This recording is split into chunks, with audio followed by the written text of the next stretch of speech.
gas from a bottle of compressed helium is used to inflate an elastic flexible balloon, originally folded completely flat to a volume of 0.5 cubic meter.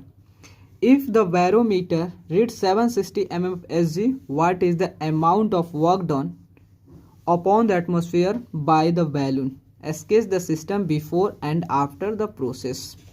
देखो पहले देखो, सबसे पहले हमारा एक cylinder है, ठीक है, सिलेंडर है जिसमें हीलियम गैस, कंप्रेस्ड हीलियम इसमें फिल हुआ है।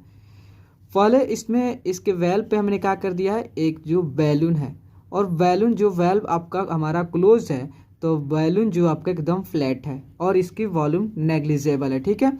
जैसे ही मैंने क्या किया कि वेल्व को ओपन किया, हम लोग वेल्व को ओपन किया तो इसमें से एयर जाने लगा और बैलून जो था आपका एक्सपांड करने लगा। तो बैलून जो एक्सपांड कर रहा है तो मीन्स एक्सपांड कर रहा है तो इसकी जो वॉल्यूम जो था इंक्रीज हो रहा है। इसकी वॉल्यूम इंक्रीज हो रहा है तो मतलब जो था हम work done by a system जो था पॉजिटिव, लेकिन बट हम लोग सराउंडिंग को अपना सिस्टम कंसिडर किया है तो work done on A system जो होता है हम लोग नेगेटिव कंसिडर करते हैं, ठीक है।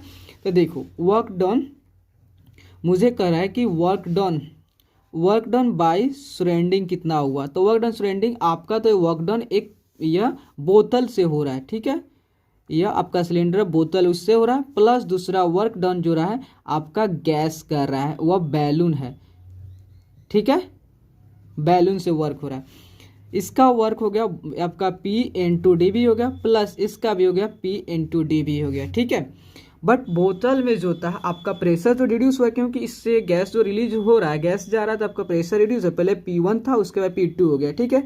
बट इसकी जो बोतल हमारा रिजिड है जिसके कारण इसकी वॉल्यूम में कोई चेंज नहीं हो रहा है, जब वॉल्यूम में चेंज नहीं हो रहा तो आपका dV जो था क्या हुआ, जीरो हो गया, dV जीरो, देन आपका P/dV जीरो होंगे एंड डेट आपका वर्क डन बाय बोतल जो है जीरो हो जाएगा। तब बच्चा आपका बैलून, तो बैलून जो था आपका प्रेशर, देखो कितना प्रेशर आपका एटमॉस्फेरिक प्रेशर कितना है, 760 mm of Hg कहो या 101.325 किलो पास्कल कहो, तो इसको हम किलो पास्कल में कहते हैं 101.325 इंटू V2 कितना है, V2 आपका पहले तो इनिशियल वैल्यू था, अब V2 बाद में हुआ 0.5 हुआ, तो V2 0.5 minus zero, initial value आपका जीरो था, क्योंकि इनिशियल जीरो नहीं था, बट हम लोग जो फ्लैट जो थी ना बैलून जो था उसमें किसी प्रकार एयर नहीं था तो एकदम फ्लैट था, उसकी वैल्यूम को हमने नेग्लिजिबल कंसिडर किया।